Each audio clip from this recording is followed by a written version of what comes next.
Hello दोस्तों, आज के इस वीडियो में मगध साम्राज्य के अंतर्गत मौर्य वंश में महान सम्राट अशोक के बारे में पढ़ेंगे। इससे पहले वाले क्लास में हम लोगों ने चंद्रगुप्त मौर्य और बिंदुसार के बारे में पढ़ा था और इस क्लास में हम लोग महान सम्राट अशोक के बारे में पढ़ेंगे, जिनका शासनकाल 273 बीसी से 232 बीसी तक रहा था। इन्होंने मगध साम्राज्य में लगभग 41 वर्ष शासन किया था। सबसे पहले हम लोग महान सम्राट अशोक का एक फैमिली बैकग्राउंड देख लेते हैं, ताकि आपको मौर्य वंश का शासन क्रम अच्छे से समझ में आ जाए। तो चलिए देखते हैं। देखिए, मौर्य वंश के संस्थापक थे चंद्रगुप्त मौर्य। इनका विवाह होता है दुर्धरा या नन्नी के साथ और इन दोनों से एक पुत्र पैदा होता है जिसका नाम है बिंदुसार, और बिंदुसार का विवाह होता है शुभदांगी के साथ और इन्हीं दोनों से ही पुत्र प्राप्त होगा सम्राट अशोक। सम्राट अशोक का दो विवाह हुआ था।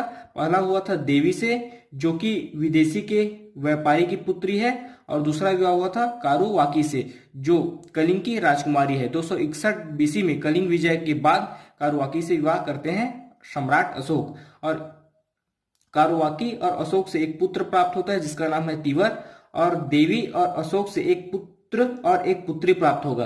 पुत्र का नाम है महेंद्र और पुत्री का नाम है संघमित्रा। तो अशोक ने दो विवाह किया था, पहला देवी से जो कि विदेशी के व्यापारी की पुत्री है, और दूसरा कारुवाकी से कलिंग की राजकुमारी से। फिर आगे देखते हैं। सम्राट अशोक 273 बीसी में मगध के सिंहासन पर बैठते हैं और 273 बीसी में ही महान सम्राट अशोक के पिता की मृत्यु हो जाती है। सिंहासन में बैठने के 4 वर्ष बाद 269 बीसी में सम्राट अशोक का राजतिलक होता है और उस समय सम्राट अशोक की आयु थी मात्र 15 वर्ष 6 माह। और राजतिलक के 8 वर्ष बाद 261 बीसी में सम्राट अशोक कलिंग विजय करते हैं। एक चीज ध्यान रखिए कि 261 बीसी में सम्राट अशोक के द्वारा द्वितीय कलिंग विजय किया गया था। प्रथम कलिंग विजय इससे पहले नंद वंश के संस्थापक महापद्मनंद के द्वारा किया गया था और 261 बीसी में द्वितीय कलिंग विजय सम्राट अशोक करेंगे।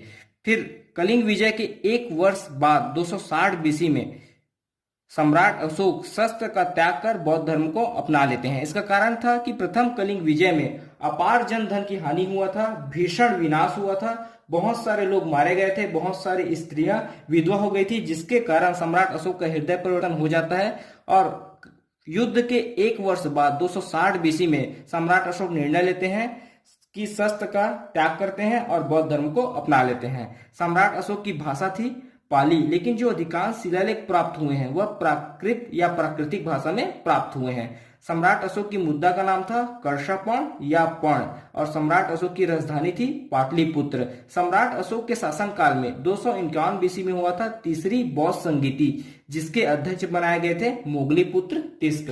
फिर महान सम्राट अशोक के धम्म के बारे में पढ़ते हैं। अशोक का धम्म देखिए, राज्याभिषेक के 13वें वर्ष अशोक ने प्रजा के कल्याण एवं नैतिक उत्थान के लिए एक आचार संहिता बनवाया था, जिसे अशोक का धम्म कहा जाता है। इसकी जानकारी अशोक के 2 व 7वें स्तंभलेख से प्राप्त होता है और 4थे, 5वें, 10वें और 11वें शिलालेख से प्राप्त होता है। धम्म की भाषा प्राकृत थी और प्रजा की विकास एवं देखरेख के लिए धम्म अधिकारियों की नियुक्ति की जाती थी, जिसे धम्म महापात्र, धम्म महामात्र और धम्म महामात कहा जाता था। देखिए, क्या जानकारी प्राप्त होती थी धम्म के बारे में, यह देखते हैं। 4थे शिलालेख में लिखा गया है धम्म नीति के बारे में। 5वें शिलालेख में धम्म अधिकारियों की नियुक्ति के बारे में बताया गया है, जिन्हें धम्म महापात्र, धम्म महामात्र और धम्म महामात कहा जाता था। और 10वें शिलालेख में धम्म विजय के बारे में बताया गया है और 11वें शिलालेख में धम्म की व्याख्या की गई है। तो इस वीडियो में हम लोगों ने सम्राट अशोक से रिलेटेड कुछ टॉपिक के बारे में पढ़ा। नेक्स्ट वीडियो में सम्राट अशोक पार्ट 2 के बारे में पढ़ेंगे। आपसे एक रिक्वेस्ट है, अगर अभी तक आपने हमारे चैनल हिंदी वॉइस को सब्सक्राइब नहीं किया है तो प्लीज चैनल को सब्सक्राइब करें, बेल नोटिफिकेशन को ऑन करें और वीडियो को लाइक शेयर जरूर करें। धन्यवाद।